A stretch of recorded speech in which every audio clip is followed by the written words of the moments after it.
Well, this week, everything in the news is about how President Biden is betraying the state of Israel over this Rafah deal and basically over him trying to save face, I guess you could say, and keep the voters, the Palestinian supporting voters in the U.S. still voting for him in the upcoming election. And to do so, he has to betray Israel. So that's what's been in the news for the last few days. It's what is in almost all Israeli minds. Anywhere in the streets you go walking around now, that's what they're talking about. Because Biden says he's not going to send the weapons anymore for Israel.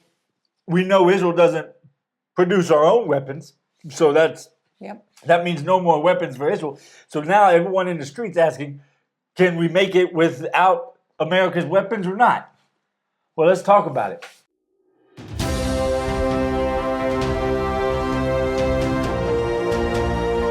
TGR News, broadcasting from the State of Israel.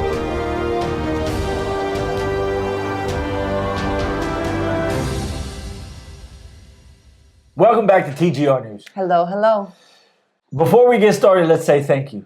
Thank you for everything you guys do.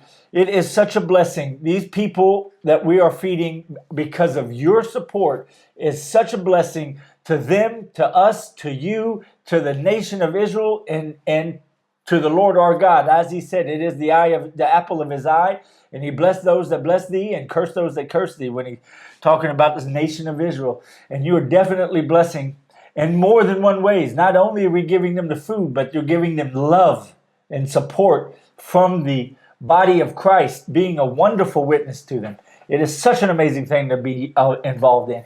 And we've been recently growing, and it's just so beautiful to see this whole thing unfold, the plan that God had for this ministry. So thank you guys so much for everything you do. If you haven't yet, and you feel like you want to, there are links below all of our videos, links to the Patreon page and links to the Support Us page. Or you could just go to thegoldenreport.com, go to the Support Us page there, and find whichever way is best for you.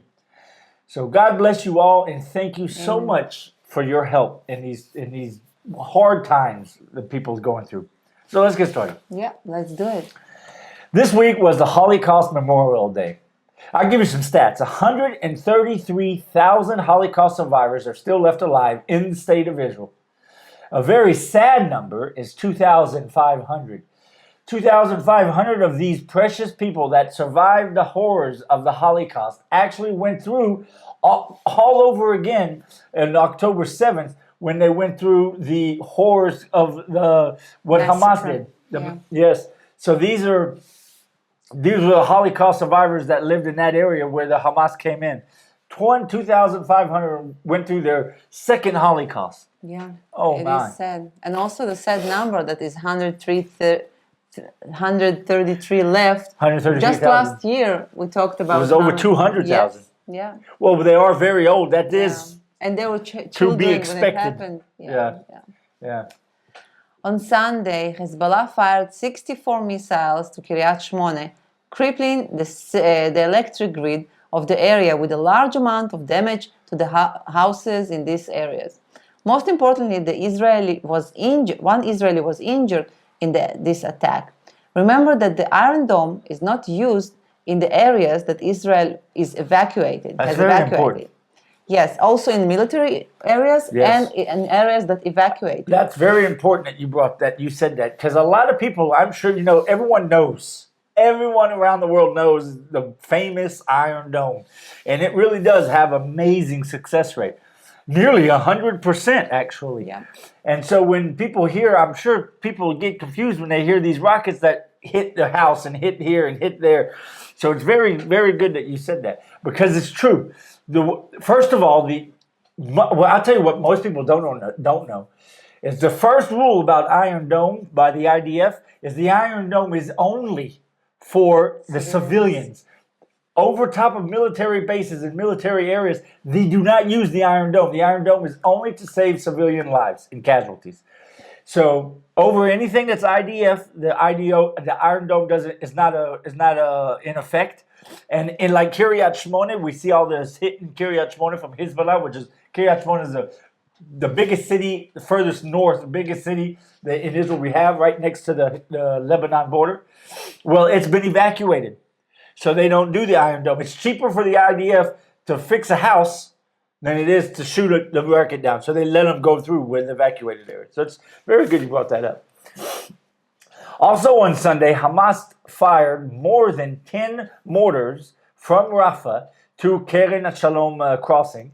It is important to say that while Israel is waiting to go into Rafah, Hamas is using Rafah as a base to fire on us.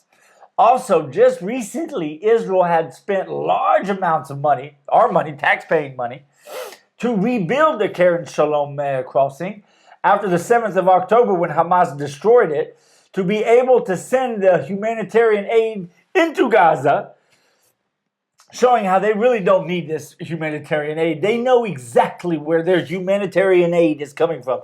There is no confusion in where their humanitarian aid is coming from. There's only a couple crossings they come through. Yeah. And the fact that they destroyed one of the places that allows the humanitarian aid to come through shows you, just like you've been saying this whole time, there is no humanitarian aid crisis in Gaza. Oh yeah. Oh yeah. They're just using. They know there are soldiers to check the humanitarian aid, so they know for sure they can hit us. That's what they do. They don't care about humanitarian aid because there's no shortage in humanitarian aid. Just like you've been saying. Yeah. And it's true. And then plus, they don't care about life anyway. No. On Monday, Hamas declined what appears to be, and I say that because it's important, appears to be an insane deal that Israel put on the table, but replied with their own deal that basically says that the war is basically over. The only way that Netanyahu could agree to such a deal is to go back on his promises and allow Hamas to stay in control in Gaza, because without wiping them out, it will be nearly impossible to stop them from staying in control in Gaza. And there's a few promises, but the two main promises Netanyahu gave from the beginning of the war was, number one, completely dismantle Hamas, and number two, bring all of our hostages back, dead or alive. And there was a third one. There was actually three, he always did. And make Gaza a place that's not such a threat on the state of Israel, which is impossible. It will always be a threat. But for at least as long as possible. Yeah. Well, Joe say allegedly what we know, because we don't know actually the deal. We don't know. Everything we know about the deal back and forth is from Arab media. Arab media, not our own media.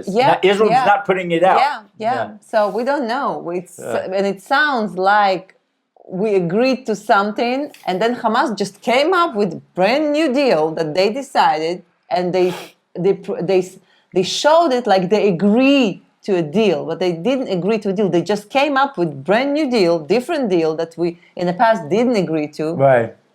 So nothing to agree to from our side. We won't stop the war. Even American officials said we made such a great deal, but that's the way it is. It seems to be like the last time. When last time there really was a deal, we also didn't know until the deal was made. Yes. Israel doesn't, for some reason. That's one of their tactics, I guess. They don't. They don't put the deal information out until the deal's done. Yeah. Also on Monday, Lebanon launched 2 armed drones into Israel, and one of them that the IDF did not shut down with the Iron Dome killed 2 IDF soldiers. We need to go and take care of business in Lebanon. Absolutely. We have to do it. Absolutely. It's time.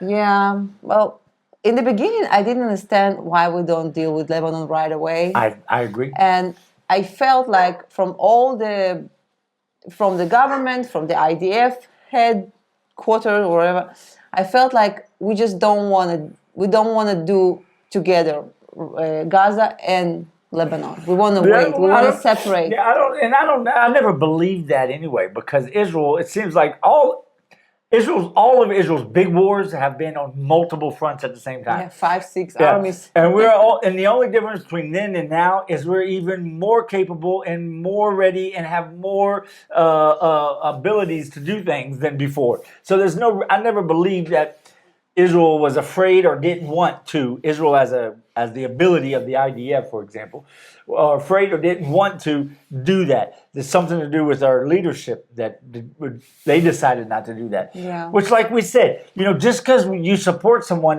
and you voted for someone doesn't mean everything they do you agree with and everything they do is right. And I think that's where I don't have a problem letting my private voting business out. I voted for Netanyahu, and I think he made a big mistake at the beginning of this war. He should have immediately went into Gaza. Iran. I do think so. I do think he should have immediately went into Gaza, immediately attacked Lebanon, and at the same time do an airstrike and immediately on the 8th of October at the latest do all that, including taking out nuclear plants in Iran. That's what I think he should have done. Because if Iran's already attacked, Lebanon's been attacking, so it's not like there would be any different outcome than where we're at. Yeah. Because it all happened anyway. Yeah, but it ruined Biden's plans. We cannot do that. Well, late Monday night, the IDF finally went into Rafah and began the operation to take out the last of the Hamas strongholds. So they say there's two brigades supposed to be left in there of Hamas. This was only after the IDF had evacuated the civilians out of the area to not be in danger of injuring them in the fight. In the fight where the IDF took over the Rafah crossing between Gaza and Egypt, 20 terrorists were killed, and the first time since Israel pulled out of Gaza in 2005, Israel has control over the crossing. I wonder what they're finding there. I know we've seen some videos of some tunnels and stuff, but you made a comment, and I agree with you 100%. Israel's not stupid. And I have a feeling that they're not letting all the information out, just not to embarrass Egypt too bad about how much they supported Hamas terrorist activity to fight Israel. Yeah. Because well, look, it's been 6 months.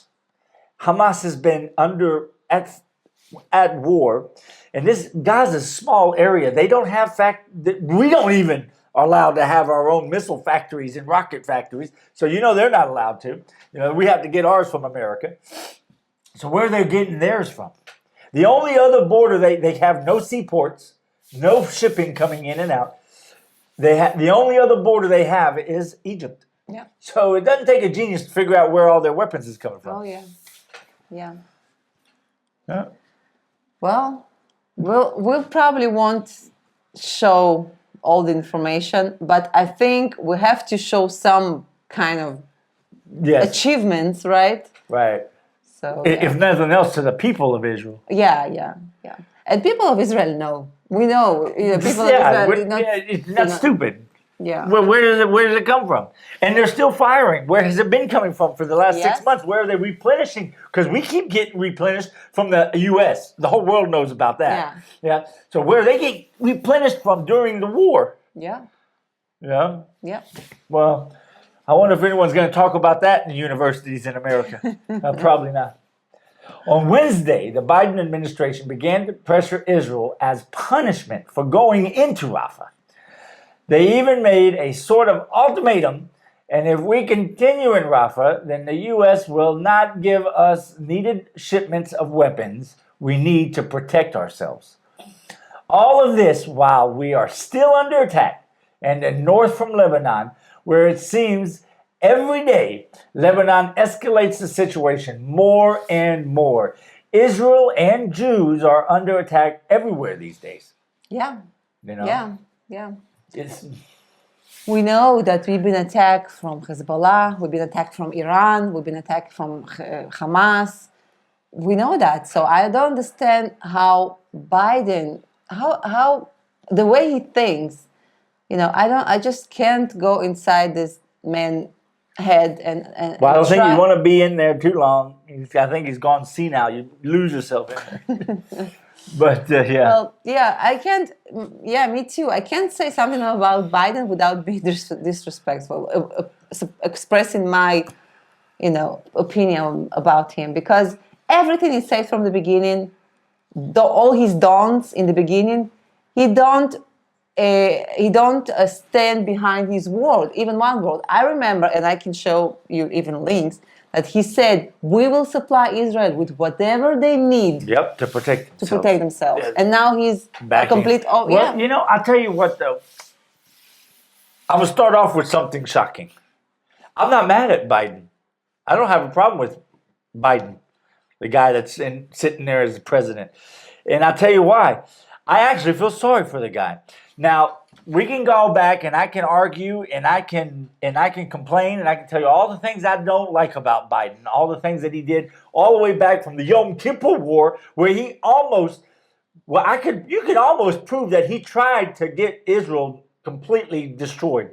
You could almost prove that. When Seriously. he was a senator. When it was a senator, and he came over to meet Golda Meir, and the day before all the countries attacked us, he physically went.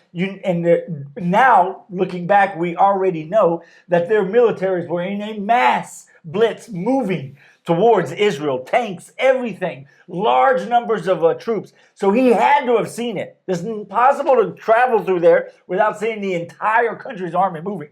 And then after he went through all the countries, came to Golda Meir and said, it's all okay. I promise you they're not going to attack. Just let your guard down.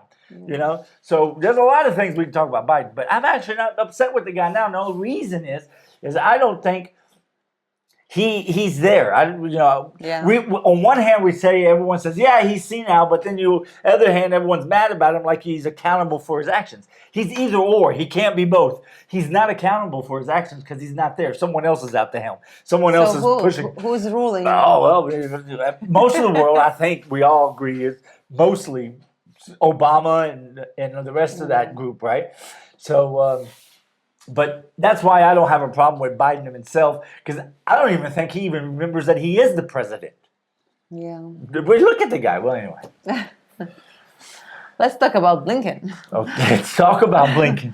After Blinken had stated twice how Israel was incredibly giving in the deal that we offered Hamas to make a deal to get the hostages back, now the Biden administration is pressuring Israel to give up even more to agree to a ceasefire. And that tells the story in itself. Israel is fighting for the lives of Israelis, and the US is only pushing for a ceasefire to appease the terrorist supporters that vote for Biden in the upcoming election.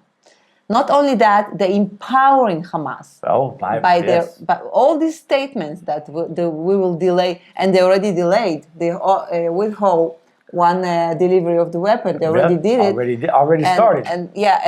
Now that he stated to the CNN, Biden stated to the CNN that they will. It's like an ultimatum. It's actually like an ultimatum. Don't go into Haifa, Rafah, and we will send you the weapon that you need. You will go to Rafah. We won't send you.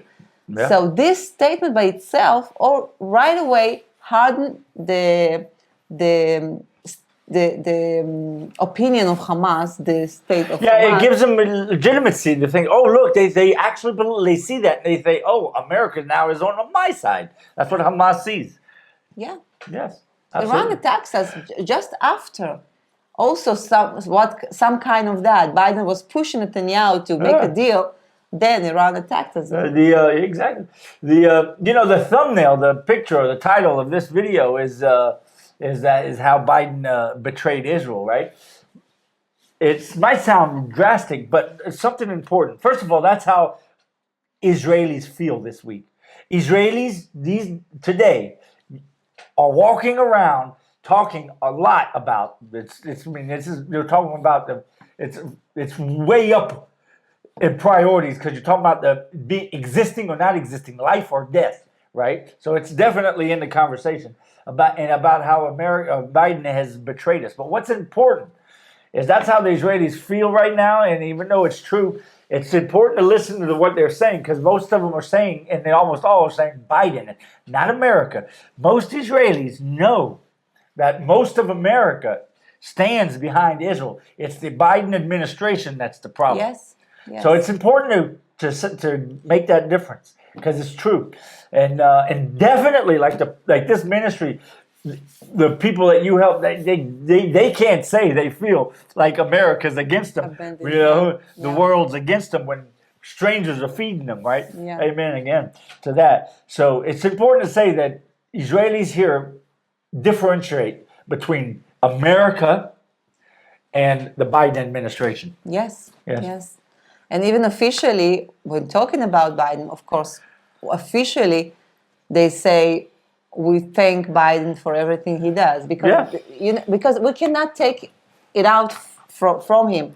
Biden, with his speech in the beginning, it sounded like he took all the destroyers, the ships, right? He brought them here, off the and coast. all he did. I believed him in the beginning when I heard his. It worked for about a day or two. Yeah, yeah. His first don't worked for a day or two. And we thank America so much. It's our best ally for all the times, and even now in this war, we thank America so much.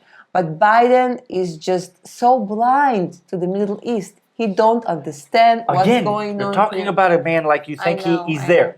If you can't say he's senile and then say, oh, but he don't understand, he needs to make better decisions. He ain't making decisions and he don't understand. Yeah. So, I mean, that's not, But anyway, you got anything else you want to add? I want to thank you for all your comments. We asked you to comment, and you did.